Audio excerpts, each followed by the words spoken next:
Some of you may not have realized that I'm not part of the club. Hollywood has become a breeding ground for political correctness and cancel culture, but not everyone is willing to bow down to the woke mob. The fact remains that the rebels like Ice Cube that challenge this woke orthodoxy have to face very real challenges. I want them to do, when I say work with us, is to stop working against us. But these truth warriors didn't care about the pressure and stood their ground. Some of us are against the Illuminati, and we are against the Illuminati at our own detriment. And had the audacity to defy the wokies when they tried to subdue them. This fucking industry is a monster. It's the same monster that these Me Too bitches was trying to tell you about. Today, we're shining a spotlight on the brave actors who stood up to Hollywood's oppressive agenda and survived. Imagine this, you're a beloved actor, starring in some of the biggest franchises in Hollywood. You've got a great career, a loving family, and a pretty decent life. But then, the woke police come knocking, demanding you bend the knee to their political agenda. What do? Well, if you're Chris Pratt, you tell them to take a hike. Who is the worst Chris? Chris Pratt is the clear trend. Why? Why is he the worst Chris? Well, he is the worst Chris because he is not siding with Joe Biden. He's a bad man because he didn't do an Avengers table read for Biden. So the Avengers stars reunited for a Joe Biden fundraiser because this is the way it works in Hollywood. In the last few days, we've had a Happy Days reunion for Biden in Wisconsin with Ron Howard and Henry Winkler. We had a Seinfeld reunion for Biden in Texas. Pratt has become a poster child for Hollywood's hypocrisy. Despite his apolitical stance, the woke mob has tried to paint him as a Trump-loving villain. They tried to dangle the carrot of fame and fortune in front of him, promising him a bright future if only he'll spout their party line. But Pratt, being the principled man he is, has refused to be bullied. He stood his ground, proving that even in the morally bankrupt world of Hollywood, there are still a few people who refuse to be puppets. Chris's conviction also gave courage to other celebrities like Robert Downey Jr., who raised his voice to defend Chris. Robert Downey Jr. also shared an image of himself and Chris Pratt. Said, "What a world. The sinless are casting stones at my brother, Chris Pratt. A real Christian who lives by principle has never demonstrated anything but positivity and gratitude. And he just married into a family that makes space for civil discourse and just plain facts, insists on service as the highest value. If you take issue with Chris, I've got a novel idea. Delete your social media accounts, sit with your own defects of character, work on them, and then celebrate your humanness. Chris Pratt, I got your back."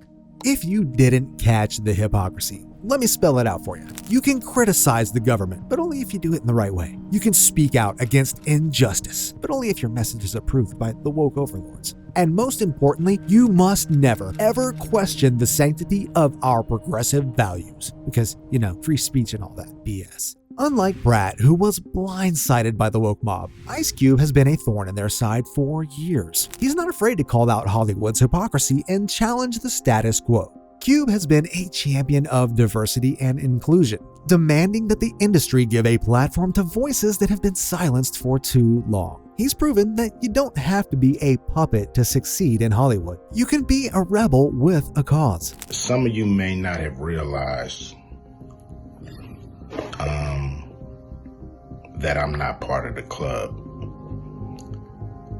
And a lot of you listening to me right here, right now, you're not part of the club either. And what I realized with the club is what makes them so mad is when you don't want to be a part of their fucking club. Ice Cube didn't just talk the talk, he walked the walk. He didn't just complain about Hollywood's problems, he wrote a freaking blueprint for fixing them. The Contract of Black America is more than just a document. It's a call to action. Cube's vision goes beyond just Hollywood. He's fighting for real change in society. He's not afraid to take on the powers that can literally gobble his whole career. Ever since I put out the contract with Black America, they've been fucking with me. Here and there, this and that. But it's cool, I expect that. I've been working with, on the big three for a long time. And you know how they've been fucking with me with that. I done made it, plain, simple, and clear It's a no-brainer that their efforts are not bearing fruit, because Ice is rocking his career in both music and politics. Next up is Cat Williams, the comedian who's not afraid to say what everyone else is thinking. He's like the comical version of a whistleblower, exposing Hollywood's dirty little secrets. You may have heard his name come up in conversations this year, but he's been speaking out against the Hollywood agenda for years. In fact, he was the first one who pointed out that Hollywood has a thing for turning black men into metrosexual stereotypes. It's like they're trying to erase masculinity from the black community. Black actors are always, being asked to wear dresses. Have you ran into that? And what do you think about that whole Illuminati theory that people put out there about that? Well, thanks for that softball question. It's two answers. First of all, let's be very, very clear. It is possible that there isn't anything funnier than a guy in a dress. And if that's the case, then it might also be said that there's nothing funnier than a black guy in a dress. Okay. But Williams is a man of principle and also a realist. He knows that Hollywood can be a brutal place, and sometimes you gotta do what you gotta do to survive. While he's critical of the industry's obsession with making black men look like metrosexuals, he doesn't blame individual actors who've been sucked into that vortex, and that's authenticity right there. I watched all of my friends throughout my entire life be able to dunk a basketball, but not me. So everybody can't do everything. Kevin doesn't have to worry about what people are going to say about him wearing a dress because of the long line of dress-wearing people before him. So now we had Big Mama's house 1, 2, and 3. Yeah. I've never seen Medea in a pantsuit. I think she wears dresses. So now I'm saying, why are we picking on poor little Kevin Hart? Because it was his turn next. Okay. Although Cat understands the challenges of navigating Hollywood, he's not gonna let them compromise his principles. He's a voice for the voiceless, and he's not going to back down, come hell or high water. Some of us are against the Illuminati, and we are against the Illuminati at our own detriment. When people are against the Illuminati, then they get punched in the face all the time. The press hates them, and nobody likes them. End quote. We all love Dave Chappelle. Exactly. Dave Chappelle has never been a part of the Illuminati. They don't want him or me or people like us.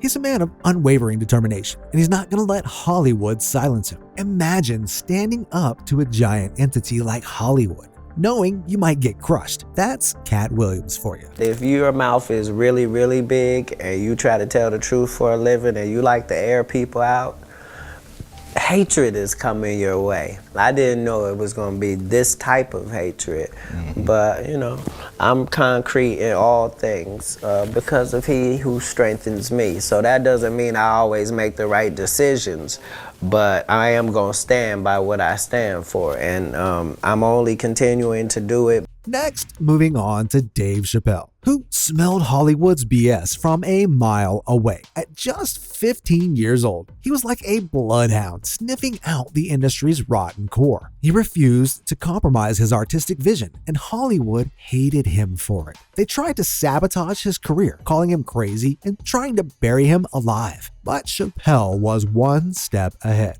He spilled the beans in an online interview, warning them to back off. It was like a slap in the face to Hollywood's fragile ego. Being a celebrity, your realm of getting in trouble is worse than the average person. You know what I mean? Like the average dude got to go out and look for trouble. I'd be sitting around mind my own business and dude come up, hey man, you're Dave Chappelle. I'm like, yeah, what's up man? Hey, I got 12 naked bitches in a hot air balloon. You trying to roll with me? And for good measure, he literally gave the wokies a taste of their own medicine. Because, believe it or not, he was about to spill it all right then and there. So maybe I know stuff people don't want me to talk about. So we're gonna what other people believe. So they'll call me crazy. But it was a weird thing to get called crazy. At first it was scary. And then now I feel like it's liberating. Like I feel free, like I can just say what I want to do what I want. They already call me crazy. I can't hold myself accountable for these things. I'm crazy. I can't be held responsible. Couldn't control myself. Yeah. It wouldn't be Dave if he didn't take things a step further. He even hinted that he had talked about the BTS stories with his people, so Hollywood knew Dave left a footprint wherever he went. I was talking to them about my problems, and they listen like they don't know nothing about Chappelle's show. So they just listening. I'm like, man, I had this show, and felt like people was trying to control me. I was freaked out. I don't know. I just had to get out of there. I just walked away. It says $50 million. It's all gone. I'm scared. And they was, hey, they did all this to you, brother. I said, that's how I be doing in America. They said, that's messed up, man. And humor aside, that was one clever move. However, despite this agility, Chappelle was literally robbed of millions for the Chappelle show he did for that one network. And that one network had the audacity to stream his work without getting his permission. It really sounds like a Hollywood film plot, but for Dave, it was reality. People think I made a lot of money for Chappelle's show. When I left that show, I never got paid. They didn't have to pay me because I signed the contract. But is that right? I found out that these people were streaming my work and they never had to ask me or they never had to tell me. Perfectly legal because I signed the contract. But is that right? I didn't think so either. It's pretty clear that Dave wasn't forwarding their agenda, so they robbed him and brushed him off. But they forgot how big of an audience Dave had. As you could imagine, Dave didn't sit back and wallow in self-pity like they thought, because he started talking about his story in his stand-ups, which ultimately destroyed that evil network's reputation. This fucking industry is a monster. It's the same monster that these Me Too bitches was trying to tell you about. But they hate the monster for how it fucks. And I hate that monster for how it eats. But my God, man, it's the same monster. Dave claimed that it was an unwritten rule not to do such things because it was literally a death sentence for one's career. Dave did it anyway. You're not supposed to do this in my business. I'm up here doing something that nobody else in this business has the balls to do. I'm telling you something that you need to know. I'm trying to explain to you what you're seeing. You don't understand what you're seeing. I am publicly flogging a network. And I know that this network niggas, they watching me and they saying, why are you doing this so publicly? Next up is Ricky Gervais, who's shaking the foundations of Hollywood like no other. He's a bull in a china shop, charging through the woke elite and smashing their precious idols. Gervais has become the most hated comedian in Hollywood, and it's not hard to see why. He's a master of sarcasm, and he's not afraid to use it to eviscerate the woke agenda. He's like a modern-day Robin Hood, stealing from the woke and giving to the sane. Offence is about feelings, and feelings are personal. Some people are offended by equality. So what? You know, so you can't second-guess people. If you try and please everyone, you'll please no one. With comedy as well, I think you've got to deal with taboos and contentious issues, and sometimes you deal in irony, and some people don't get that. But, you know, you can't legislate against stupidity, otherwise you'll be doing nothing. So if you're saying anything, you should polarize. You should polarize because everyone's different. So he's one of the few celebrities who have dared to challenge the mainstream media's obsession with body positivity. Gervais has pointed out the absurdity of equating fat acceptance with sexual liberation. He's boldly pointed out that promoting obesity as a healthy lifestyle choice is harmful to individuals and society as a whole. There was a discussion about political correctness. My name came up straight away, right? And there was this woman on there going, oh yeah, well it's not right. Ricky Gervais, he makes jokes about fat people. He wouldn't make jokes about gay people, would he? And being fat is like being gay. What? No, it's not. What? If you think that's bad, listen to what he had to say next. With your sexuality, you're born, you grow up, you discover you like same-sex relationships, and that's it. You're gay, okay? For being gay to be the same as being fat, you'd have to be born, be straight, grow up knowing you're straight, but gradually and consciously wean yourself onto cock. That's what I call a reality check. But Gervais wasn't going to stop after one or two shots. It's like he's on a mission to unveil layers of stupidity in each agenda this woke mob is promoting. because Twitter and Facebook, that's where this ridiculous notion bred, right, and became stable, that it was more important to be popular than right, right? Everything was like me, agree with me. It falls into two tribes. Oh, I don't agree with them, so I'd block them, right? And now in this post-truth era, people don't care about the argument. They don't look at the argument. They say, who's saying the argument? No, they're not on our side, right? It's ludicrous, okay? And it also bred this ridiculous notion we've always had, my opinion is worth as much as your opinion. But now we've got my opinion is worth as much as your fact, which is nonsense. I get tweets from people saying, well, I believe the Earth is 6,000 years old. Well, I believe you're a fucking idiot then, right? You can't have an opinion on the age of the Earth, right? You can have your own opinions, but you can't have your own facts, right? But no matter how hard Gervais slaps these wokies with common sense, they just aren't getting it. We all know what a scam those corona vaccines were, but Bill Maher has been one of the few brave enough to challenge that agenda with cold, hard facts. Even if you had the disease, you still had to get a vaccine. That's powerful, stupid. They don't do that in Europe. They do that here. There's mandatory vaccination in grade in schools. Right, but if you already had the disease, you have natural immunity. We didn't seem to believe in that. That was here. debunked, though. I mean, that's not debunked. Don't you know people who've had COVID 4 or 5 times? I do. That's not natural immunity. There's no immunity there. You've had COVID 5 times. Probably because you had too many vaccines. And when this woke anchor tried to push back and negate his points, Bill shuts him down so hard he practically swallows his tongue. And statistically, you still have a 90% better chance of not being hospitalized, not dying if you're vaccinated. Okay, but that's assuming all people are alike, and that is one of the giant fallacies in your way of thinking. We are not all alike. Yes, I would recommend and have recommended the COVID vaccine for the high-risk people. Like if you're 90 or fat, get it. Absolutely, you need it. Some people don't. But you had... Djokovic didn't need it. But you had... Aaron Rodgers didn't need it. But since we all know how hard it is for these wokies to digest facts, the anchor still tried to debate the matter. However, Bill wasn't having any of it. He shot down every weak argument with logic and reason, leaving the anchor scrambling to save face. It was a masterclass in how to handle woke nonsense. The fact that you don't even have a clue what's the cost of getting a vaccine that you don't know the answer to that?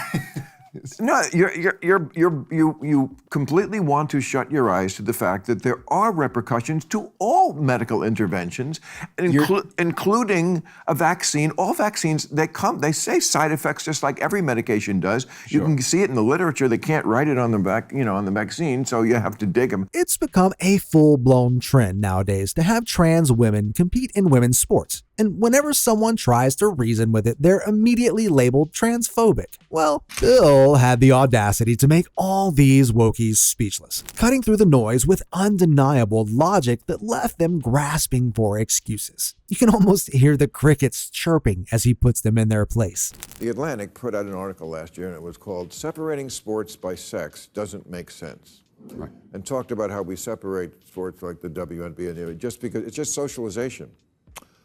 This is insane. I agree. Okay. That's why people vote for Trump. Mm-hmm. Because there's stuff like that on the left that people just go, I know Trump's horrible, but separating sports by sex makes perfect sense. And while he was at it, Bill nailed the reason why these wokies refuse to see reason. And trust me, it's as absurd as it gets. They are so wrapped up in their own echo chamber that logic and common sense just don't stand a chance. Bill exposed their blind spots, leaving them scrambling for any excuse to keep their narrative afloat. I have this idea, the younger generation, maybe every generation does, that just because something is new makes it better. And that's not true. New is not synonymous with better. But you're sounding like an old-fashioned conservative. Okay. He even didn't hesitate in giving this wokie a shut-up call when he accused him of turning conservative. You make fun of the left more than you used to.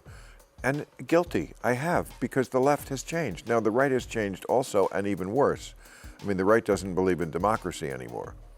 I mean, they've thrown their lot in with this sociopath named Donald Trump, who only thinks elections count when we win. Okay, well, that's worse. But it's not like the left hasn't changed also. So I'm going to call it out wherever I see it. I mean, there are things that have to do with gender and race and free speech. This is the exact way people should give these wokies a reality check so that they don't have guts to spread their woke germs. Last but not least, Rob Schneider has also been a solo vocal protester in the field of Hollywood wokies. This SNL legend is tackling the subjects that most comics wouldn't dare touch with a 9-foot pole. Whether it's the left or right, whether it's too far to go, you have to bring back to a place of reason. And I think that most people are reasonable. You take like the extremes on both sides, most people don't fit in that category. So this is a funny show. I don't think we get through all of this woke culture stuff without humor. I think we have to have it in order to take the sting out of it. I hope so. Well, that was it. If you really look at it calmly, not just a 20-second or a tweet, you can really kind of subvert the anger. Because people make sense, Not only that, Rob Schneider dissected the attitude toward conservatives held by the woke, who, as he pointed out, don't even really know what they're promoting half the time. It's like they want to be right, just for the sake of it. There is a group of people, and there's not as many of them as you think, but they have, what they do is there's a few people that claim to self-righteousness, they're so pure in their thinking. Yes. They would never deign to laugh at something that was that they thought was making fun of people they think are inferior to them. They would never want to do that because they are here and so they feel that people they're protecting, these inferiors. Oh, so protection of other groups becomes condescending. Rob explained that this whole woke ideology Hollywood is force-feeding us is stripping away our basic human right to freely express our opinions. It's like we're being told what to think, and if we dare step outside their narrative, we're immediately silenced. It isn't about equality or justice. It's about control. It's unfortunate because what it does is the most dangerous form of censorship is self-censorship. So it causes people to restrain what they think. And I think that's not, we want the best ideas from everyone. Yes. And I think when you silence people and they're in fear of you, anytime there's got fear in any agenda, and I think this woke agenda is to scare people. He even peeled back the real political force behind it, exposing this woke agenda isn't just about social justice. It's a tool being used by those in power to manipulate and control public opinion. It's not about inclusivity. It's about pushing a narrative that serves their own interests while silencing anyone who dares to think differently. I do think that it's also a way to just crush dissent. I think the political nature of it is anyone who disagrees with, we can not only not laugh at, we can destroy their career. And no, because it's like a brownie point for them. If they can take something and say, wow, we hurt that guy, we got his, we found something 10 years ago. My interesting thing is what they do now is they're running out of people to cancel, so they're canceling dead people. But thanks to Rob's unapologetic conservative views, he's been blacklisted from mainstream media. It's clear they can't handle someone who isn't afraid to speak the truth. So instead of engaging in a real debate, they just silence him. Classic move, right? When facts don't fit the narrative, they cancel the messenger. I don't get invited to places. Do you care? No, why would I? I mean, like, it's not, I mean, as I said, it got on Twitter and then Fox News, of course, which I said, much late night TV is just political indoctrination with comedic imposition. Yeah. It's just, and it no longer resembles comedy as much as, cheering on the rhetoric. Listen, you might not realize it, but there's a whole propaganda machine in place designed to stop people from thinking for themselves. They don't want you to question anything. Just follow the script. You can literally replace the dialogue, the jokes from one late night guy to the next guy and then put them in the mouth of this guy. And it's just there's no individual point of view because it is really ideologically captured and trapped. And I hope that they would realize that that's limiting. I would hope that you realize, limiting, soul destroying. I don't think it's good. And I think people have woken up to it and go like, that's not representative of our country. Rob didn't even hesitate to drag Hollywood to filth, boldly claiming that people are finally waking up to their brainwashing tactics. He called out the industry's relentless push to control narratives and stifle dissent, saying it's only a matter of time before more people see through the facade. I think eventually Hollywood, if they're anything, they're whores, and they will do what makes money. You think that Sony Pictures wants to have a Christian division? They didn't care about that, but they do now. Why? Because people like Angel Studios are making money non-traditionally, and they didn't see that coming. And guess what? Rob revealed that Disney is also a part of the woke Hollywood machinery targeting our children. It's not just cartoons anymore. It's indoctrination disguised as storytelling. And Rob is calling for parents to wake up and take back control. Disney also is another organization that caught up in what sounds good, social justice, the equity. Whoa, equity. Yeah, whatever it is, equity. But what equity is a grievance. It's people like, I want this, and the idea that somehow we're going to get the same outcomes and that they're guaranteed. It was like Kamala Harris's dog whistle now is this equity thing. Despite that, Rob believes Disney can come around if they rectify their child manipulation ways. I hope Disney comes around. They see what happens when they get too woke. They get spanked. Yeah. They get spanked, and they that's a company that I got to root for, and I got to hope that they right the ship. And money has a strange way. That's the thing about America. People come from all over, in America, whatever their belief system. America has a wonderful seductiveness about working your butt off. You get successful, making money. And so we've had a wonderful check and balance here. Usually with what makes the most money, let's keep doing that. Yes. So I would hope that Disney rights its ship and gets away from this trying to indoctrinize our children. How awful is that? To put it simply, the future isn't gonna be great for them. And there you have it, folks. We've just witnessed a masterclass in the ridiculousness of the woke agenda in Hollywood, as actors like Bill Maher, Cat Williams, and Dave Chappelle bravely challenge the absurdities that have taken over the industry. If you enjoyed these eye-opening moments and want to see more actors standing up to this madness, hit that like button, subscribe, and drop your hottest take in the comments. Let's keep shining a light on the truth and dismantling the woke narrative together.